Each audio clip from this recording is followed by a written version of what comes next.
5 టెస్టుల సిరీస్ ప్రారంభానికి ముందు టీమిండియాకు షాక్ తగిలింది.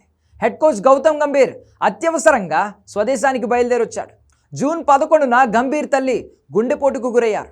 ప్రస్తుతం ఢిల్లీలోని ఒక హాస్పిటల్లో ఇంటెన్సివ్ కేర్ యూనిట్లో ఆమె చికిత్స పొందుతున్నారు. దీంతో ఆమెకు అండగా ఉండడం కోసం గంభీర్ వెంటనే ఇండియాకు వచ్చేశాడు.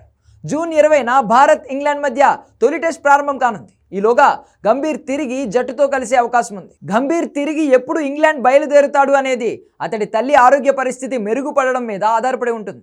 జూన్ 6న భారత్ క్రికెట్ జట్టుతో కలిసి గంభీర్ ఇంగ్లాండ్కు వెళ్ళాడు. గంభీర్ కోచ్గా పగ్గాలు చేపట్టిన తర్వాత టీమిండియా పరిమిత ఓవర్ల క్రికెట్లో మంచి విజయాలు సాధించింది. కానీ లాంగ్ ఫార్మాట్లో మాత్రం పేలవ ప్రదర్శన చేసింది.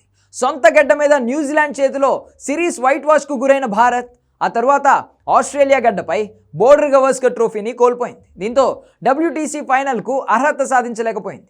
ఇంగ్లాండ్తో జరగబోయే 5 టెస్టుల సిరీస్ టీమిండియాకు మాత్రమే కాకుండా హెడ్ కోచ్ గంభీర్కు కూడా ఎంతో కీలకమైనది. ఇంగ్లాండ్తో టెస్ట్ సిరీస్కు ముందు కెప్టెన్ రోహిత్ శర్మ టెస్టులకు గుడ్ బై చెప్పగా విరాట్ కోహ్లీ సైతం అదే బాటలో నడిచిన సంగతి తెలిసిందే. దీంతో భారత టెస్టు కెప్టెన్గా శుభ్మన్ గిల్కు బాధ్యతలు అప్పగించారు. రిషబ్ పంత్కు వైస్ కెప్టెన్షిప్ పగ్గాలు అప్పచెప్పారు. దేశవాళీ క్రికెట్లో సత్తా చాటిన కరుణ్ నాయర్కు చాలా ఏళ్ల తర్వాత తిరిగి భారత జట్టులో చోటు దక్కింది.